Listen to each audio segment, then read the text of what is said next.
Lake City Mayor's office. This is Garrett. How may I help you? Oh, yes. I was wanting to leave a message for the mayor if I could.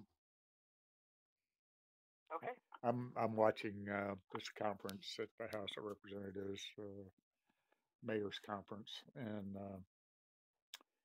I'm one I'm one of the biggest environmental guys you can imagine. I've got roof catchment, solar sinks in my house. My highest electric bill is has been $25 for the last 15 years. Anyway, I did have the good fortune to work in the lab of the professor that coined the term global warming. His name is Wally Broker, and I also worked with collaborators of the man that What was determined his name? Wallace Broker. He's at Lamont Doherty Geological Observatory, which is part of Columbia University in New York. He's the father of global warming. Okay. Okay. He's got a little 30-second clip of a History Channel video that he made, and it's the question I'd like to present to the mayor. Over the Earth's 4.5 billion year history, there have been 10 climate cycles, resulting in glaciers, in the Great Lakes down the Mississippi River and all that. And if the question is, if man is causing this climate cycle, who caused the previous 10 in the last 4.5 billion years?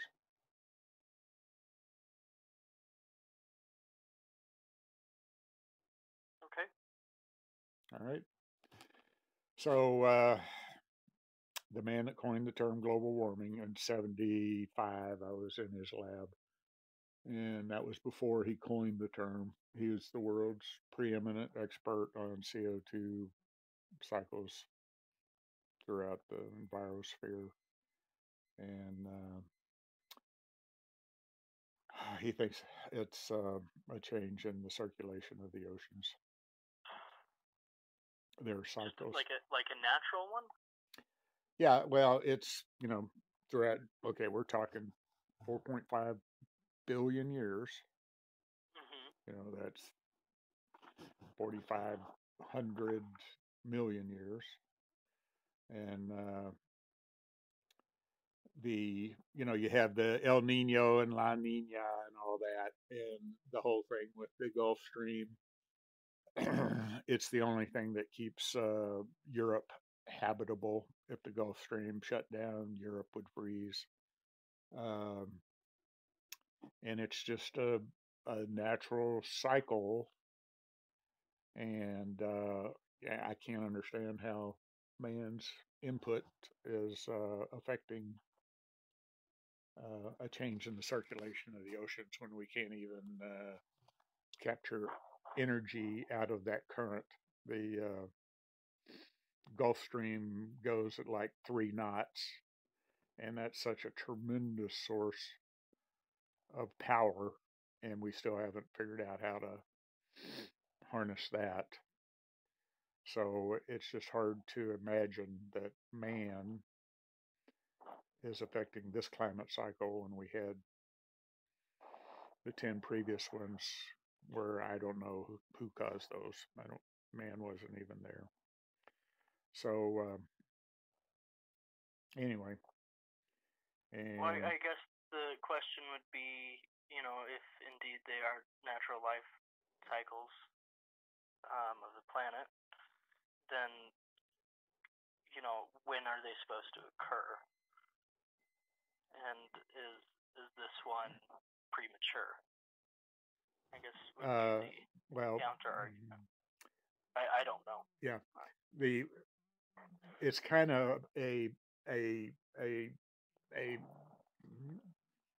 misuse of the language when climate change happens every second. It's just, it's never, if it stopped changing, that's when we should be worried, because it's always changed throughout history. I also had the opportunity to work with I was uh, at Slister Hall at UCLA, and the lady that was one of the pioneers on climate change, Leona Libby. She was the wife of the carbon 14 dating Nobel Prize winner Willard Libby. And I wish I would have had the chance to ask her about her views on climate change, but I'm pretty sure she wouldn't have attributed it to man's influence. So anyway, She would or would. I don't think she would have. And she asked me to stay at her house, and I turned it down, and that was one of the biggest mistakes of my life. And she was also the only woman that was on Oppenheimer's Manhattan Project. So, I mean, the people I'm telling you about that I've been involved with have been, world shakers. I've got over 92 science citations where people have referenced my work on pollution controls on your car. So I'm just, I'm finally getting off the couch and speaking out about what I know on this whole thing, and it seems to be just an opportunity for taxation, to put it bluntly. But anyway, Well, I on our end, I can tell you that's not the intention. Yeah. Well, and like I say, I'm one of the biggest environmentalists on earth. Every room in my house is zoned so that I can only heat or cool that particular room. Right. And my highest electric bill in over 15 years has been $25. I've got water that I can access with a hand pump.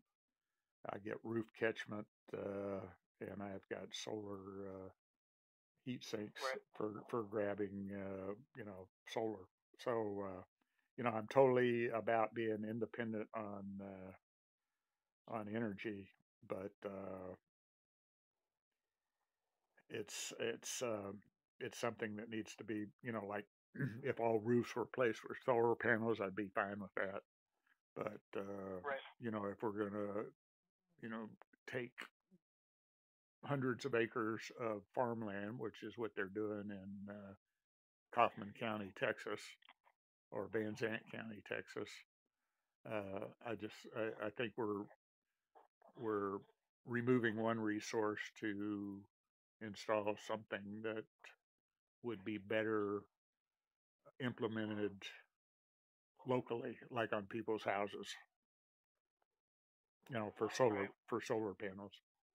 But anyway, I could send you, if you have an email, I can send you a link to that video clip of the father of global warming. Sure, you could just send it to mayor@slcgov.com. Okay, Mayor